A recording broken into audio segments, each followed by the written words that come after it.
A very good evening and welcome to a new episode of The Week in 30 Minutes. Badriya Saleh is off this week. She's on vacation. She'll be back next week. The English News Department has prepared a set of reports this evening that highlight the main events that have recently taken place throughout Kuwait.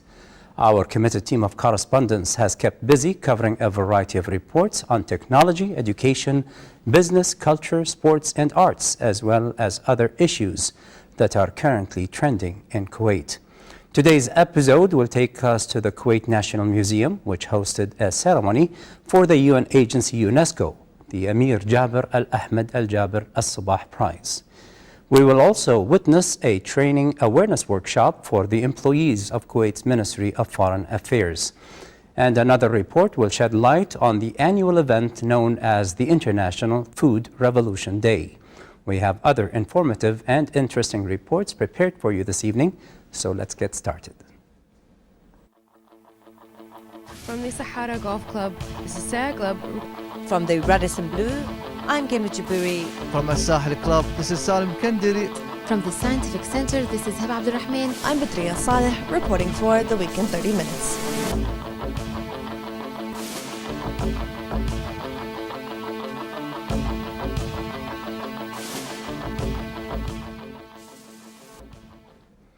Our first report this evening comes from correspondent Salim Al-Kandiri, who visited the Kuwait National Museum to cover the ceremony conducted by the United Nations Educational, Scientific and Cultural Organization, UNESCO, for the Emir Jaber Al Ahmed Al Jaber Al Sabah Prize to promote quality education for persons with intellectual disabilities. The event was under the auspices of His Highness the Emir Sheikh Sabah Al Ahmed Al Jaber Al Sabah and was attended by His Excellency Minister of Education and Minister of Higher Education Dr. Ahmed Lumleifi. Here is the report. A number of international education experts lauded the role of the UNESCO Emir Jaber Ahmed Al Jaber Al Sabah Prize to promote quality education for persons with intellectual disabilities, which was held under the patronage of His Highness the Emir Sheikh Sabah Al Ahmed Al Jaber Al Sabah and with the attendance of His Excellency Minister of Education and Higher Education Dr. Ahmed Lumleifi. We are here today to celebrate the award for such an important prize to be given to the people who is mental disability. That proves that the Kuwait is and the Arab countries aware of the problems of those people. They have to be included in our societies, in our educational programs. We have to benefit from them. They have to be part of our development strategies and action plan. I am the chairperson of the jury of this prize, which is the Emir of Kuwait UNESCO Prize, which awards projects in the field of intellectual disability and the progress that they have made towards inclusive education. And so the prize is very unique internationally. It's a wonderful reward to countries and to NGOs and to groups, parent organizations that have made progress in the field of working with intellectual disability, but with a very specific perspective, and that is to include children with intellectual disability into ordinary schools, into ordinary community life, to normalize their whole their lives, to acknowledge them as people with a right to live amongst their peers in society and not be segregated.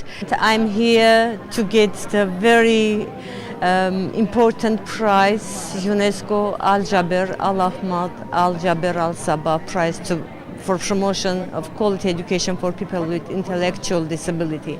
Bridge of Hope has been awarded this prize for its Toward Education for All inclusive education program. This program has made a big change in Armenian practices and policies towards protecting the rights of children with disabilities and supporting their basic educational rights. And currently, about 2,500 children with disabilities are attending mainstream schools, getting their quality education, and I think their chances for better future is getting better and better every day. This event is very special to us because it recognizes the work of thousands of teachers and school leaders, parents and children over many years to make our schools in New Brunswick inclusive. They are inclusive because we feel it's a value we have as a society to have all of our children go to their community schools. And we're inclusive because it's a human rights issue and it's a good educational practice issue. And we're very pleased that the UNESCO and Emir of Kuwait Prize has recognized the efforts of people in New Brunswick in this regard. We very appreciate the hospitality of Kuwait in welcoming us and giving us this honor. Kuwait offers outstanding contributions to the global efforts to care for this segment of society and promote awareness about their role in the society. This event today was in recognition of those institutions, teachers and persons who are working hard to include disabled people into their societies. From Kuwait National Museum, this is Salm Kendiri reporting for the Week in 30 Minutes.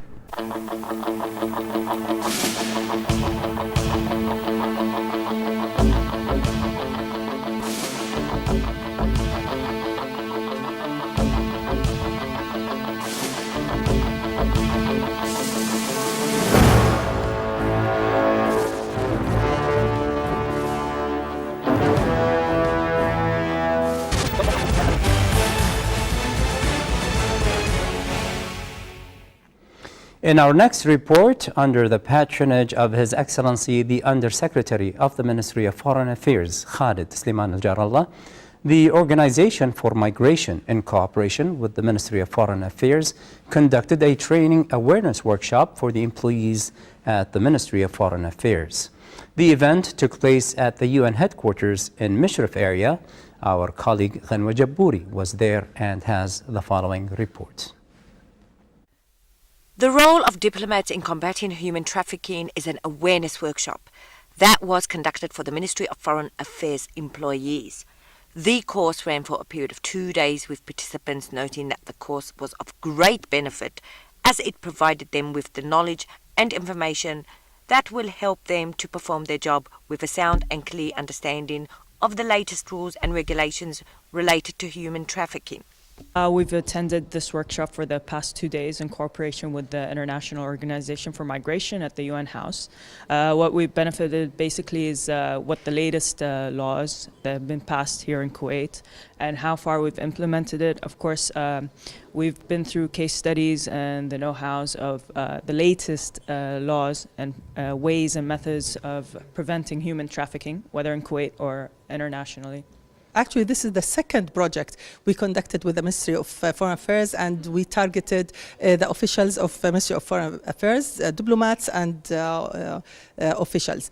Indeed, it's very important workshop because it actually enhances and we support the knowledge of the officials of Ministry of Foreign Affairs on human rights issues and how to combat human trafficking, because as everybody knows, diplomats and workers in the Ministry of Foreign Affairs are the first defense line on the reputation of the State of Kuwait. And as everybody knows that IOM, the International Organization for Migration, was honored to deliver the medal of its leadership achievements for humanitarian achievements for His Highness the Emir of Kuwait. So this actually comes in a series of projects to enhance the quality and to enhance the knowledge of the officials, because giving the medal for His Highness Emir means that each citizen in Kuwait, a Kuwaiti, male and female, are honored from IOM, because this shows that the Kuwaiti people are used to do the good things and their actually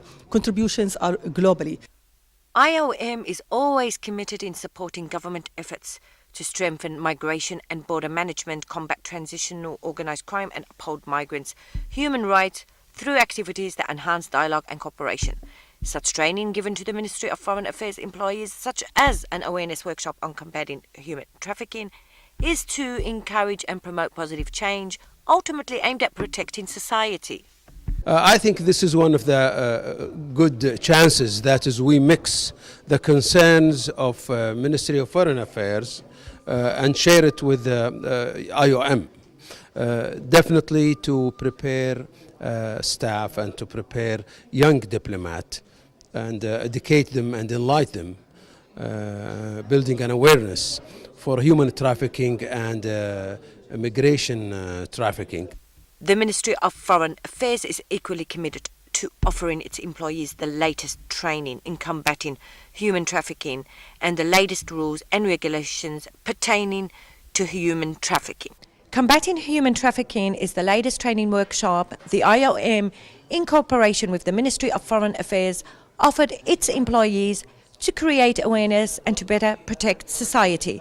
From the UN headquarters in Mushrif, I'm Genwa Jaburi reporting to you for the week in 30 minutes.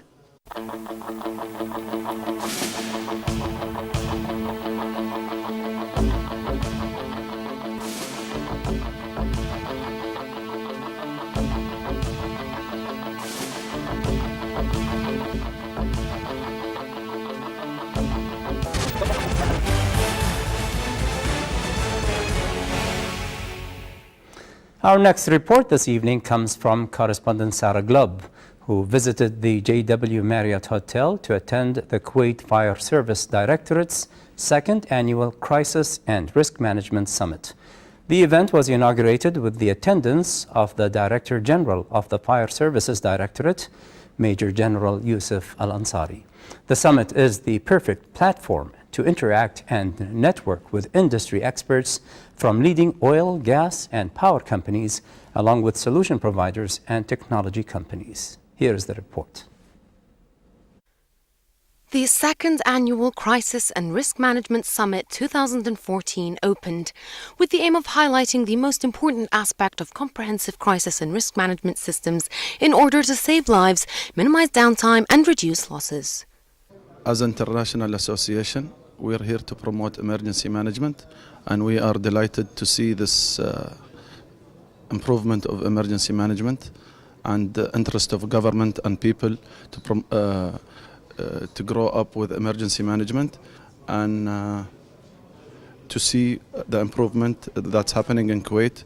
One of the things that made us really happy to see a Kuwaiti government, a Kuwaiti entity as a consultant for emergency management and risk management, which is a good sign for improvement of emergency management in this part of the world.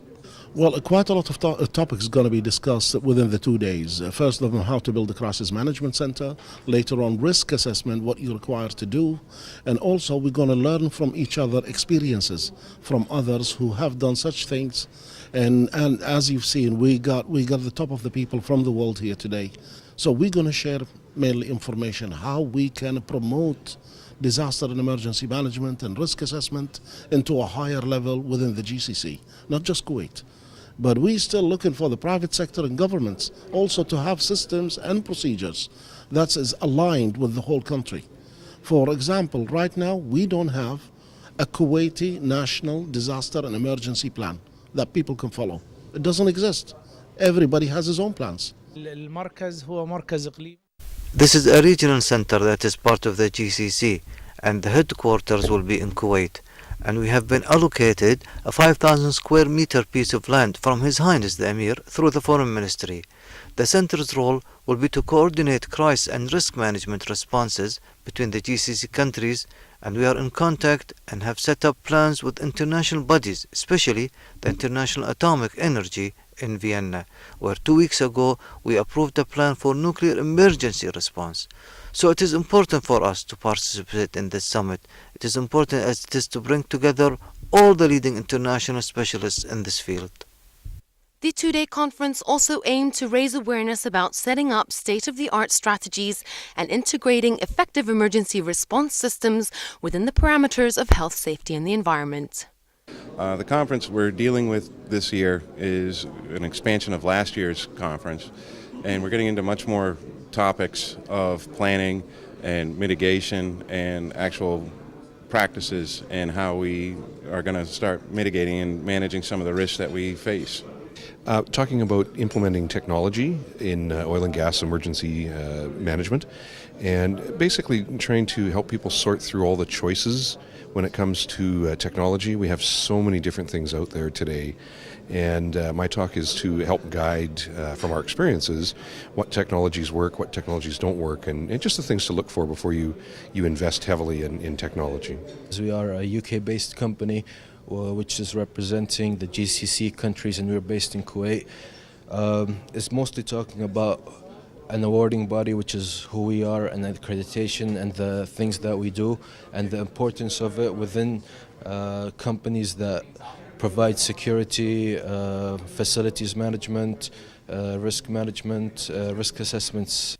Organized by the International Quality and Productivity Center, or IQPC, the summit also tackled setting up a national comprehensive crisis and risk management plan for the country.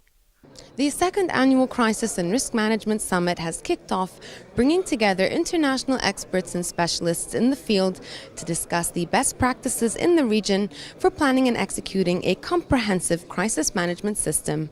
From the JW Marriott, this is Sarah Glubb reporting for the Week in 30 Minutes.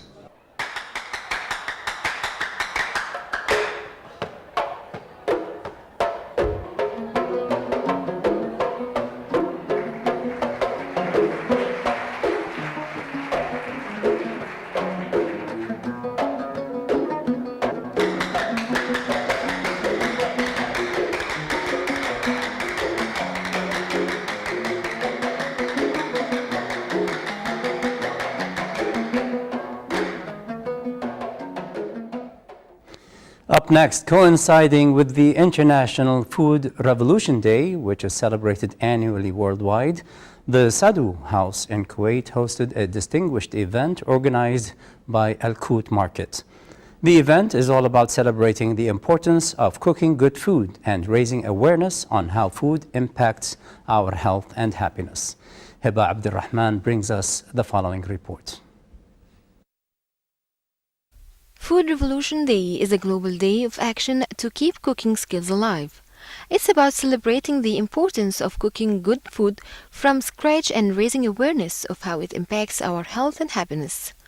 Everyone should know about food, and it starts with getting kids food smart, making cooking fun, and inspiring a love of food that will last a lifetime. This event is a Food Revolution Day event. It is celebrated all over the world and it's in its third year. It was started 3 years ago by celebrity chef Jamie Oliver. He wanted to raise awareness about healthy eating lifestyle and how to eat healthy, how to eat more wholesome foods. And with this event, there are events all over the world, workshops, food workshops, cooking classes, dinners, lunches, lunches at work, at schools. Food Revolution Day is something that happens all around the world. Every country can choose their own way of contributing to it. It's a way to get people talking in whatever dialogue you wish to convey. So for Kuwait, we thought the best way to do it is to sort of get local farms involved as well as local produce, food, because people love food in Kuwait. But it's not about food, the love of food just in general. It's about better food and good food. It's not so much of a dieting as it is a lifestyle. So we need to get people talking about this sort of stuff. So tonight we've had a Kuwaiti chef. All the produce we're using comes from local farms, all the way down to somebody's mezra'a who grows rosemary, and we made rosemary lemonade out of it. And then we bring them all here today to meet these farmers, have a talk about it. We hear about the HIA campaign, which is a nationwide campaign to combat childhood obesity, which is launching very, very soon. 74 countries have taken part in this international event, as many activities are organized by supporters in their local area or voluntary Food Revolution ambassadors who champion food knowledge and cooking skills in their communities. Food Revolution Day, an interesting title for a distinguished event hosted by Sadu House by the Gulf Road and organized by the Quoit Market, with the aim of raising the awareness of healthy eating habits among people. From the Sadu House, this is Hiba Abdurrahman reporting for the Week in 30 Minutes.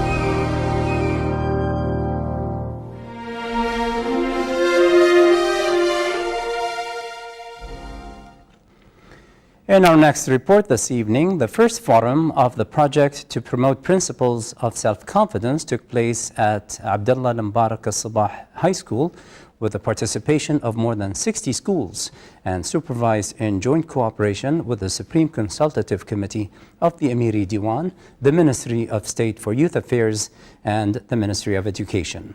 Salim Al-Kandari was there and has the following report. The head of the project team, educational researcher and techniques designer Abdulaziz Rashid, said that this project is to build self-confidence among students in particular and teachers and parents in general, and that by connecting the 19 principles to the targeted groups based on the developed educational principles by the Amiri Diwan advisor Muhammad Al-Gallaf. The project or the event, as you know, is mainly about students and how to motivate them and to create this self-confidence. And this is actually going to be happen through the motivation and the stimulation of their talents, abilities and potentials. And the main reason is to make use of their abilities, to teach them how to trust themselves, their skills and their talents through different fields. And if you have a look, you will find that we have some artists, those who are good at painting and others who are really good at playing music. So this is the main reason and the main goal of our event, that is to encourage those students and to make people aware of how important it is to help our students to have such self-confidence so as to be motivated for good future and good future actions. We actually just expect such a positive energy here around us, and we're all just here to have fun and prove positive things.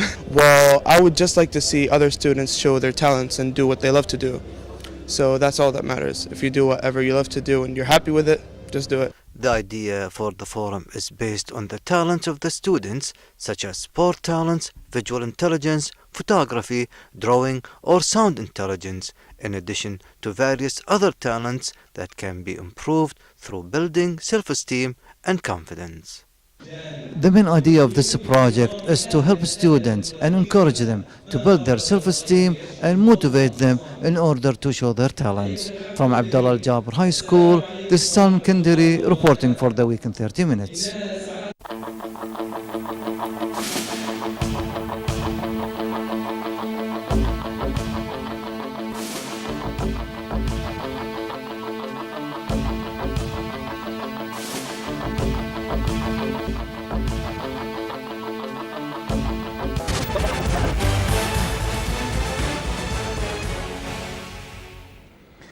Our final report this evening comes from correspondent Ghanwa Jabouri, who visited the UN headquarters in Mishrif area, which played host to the second symposium on the role of cultural diplomacy in women's rights, the role of women's representation in today's world. The event was organized by the International Organization for Migration in cooperation with the Aware Center. A number of prominent guests attended the event, including Masoum al-Mubarak, who is a former member of the Kuwaiti Parliament. Here's the report. Women in Kuwait have long enjoyed liberty and freedom. Kuwaiti women are in political positions, ministers, parliamentarians, academics, researchers, and business entrepreneurs. In fact, there are a number of Kuwaiti women who have created an international niche for themselves, where they are well respected and appreciated for their immense achievements, humanitarian initiatives, and economical and business contributions. Today's event is talking about the women's rights and role in the current affairs, and we spoke about the Kuwaiti political situation for women and also Muslim women in the West, especially. We use the Britain case, and we talked about IOM role globally on how to provide women, especially migrant women moving from country to country because of natural disasters or because of conflicts, and the difficulties, the challenges she's facing through her travel. Regarding the Kuwaiti women in politics, of course it's clear right now Kuwaiti women has the right to run for election, but of course this is up to the voters to give their vote to the women, or they feel that still the woman doesn't deserve their votes. And we have really to work hard on this to make better awareness among the voters, whether they are men or women, to give their confidence, their votes to women when they run for election. Regarding the women in the cabinet of ministers, unfortunately, still the number between 2 and 1 as a minister, and we are hoping and calling for the Prime Minister to, whether this Prime Minister or any Prime Minister, to give more chances to Kuwaiti women, qualified Kuwaiti women, to have the position in the cabinet as minister. The second symposium, conducted by the Advocates for Western Arab Relations, commonly known as Aware Center in cooperation with the International Organization for Migration, discussed various issues pertaining to women's rights. Several women delivered heartfelt speeches, including former MP Masuma Al-Mubarak, who explained that women in Kuwait need to remain updated and current, as recent years witnessed many changes in the laws in favor of women. Indeed, women have travelled a long distance, but their zeal and passion to support change and help to improve women's rights in every way possible is a warm sentiment which many appreciate. One should never stop striving for the better, as stated by Women Voices.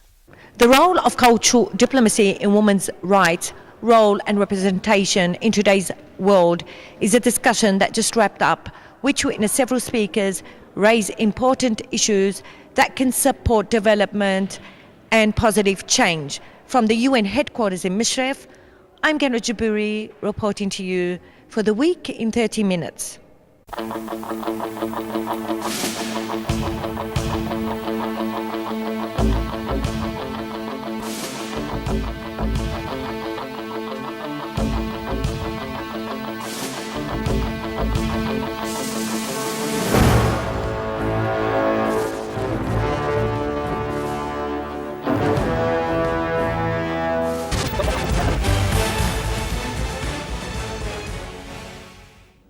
Thank you, Ghanwa, for that report. This wraps up another busy week in the state of Kuwait.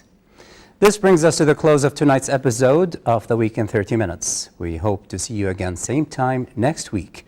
Our highly dedicated team of correspondents is constantly out on the field searching for those reports that matter most to you. We look forward to receiving your feedback on the stories we covered today and are ready to cover other issues that are of special interest to you. So please email us your suggestions at our email, moikuwaitnews@gmail.com. You can also follow us on Twitter at moikuwaitnews and also on Facebook at moikuwaitnews. And of course, if you would like to view tonight's reports once again, you can visit our YouTube channel at, again, moikuwaitnews. Thank you for joining us this evening. We hope to see you again next week with more exclusive reports. Have a very good night. هنا الكويت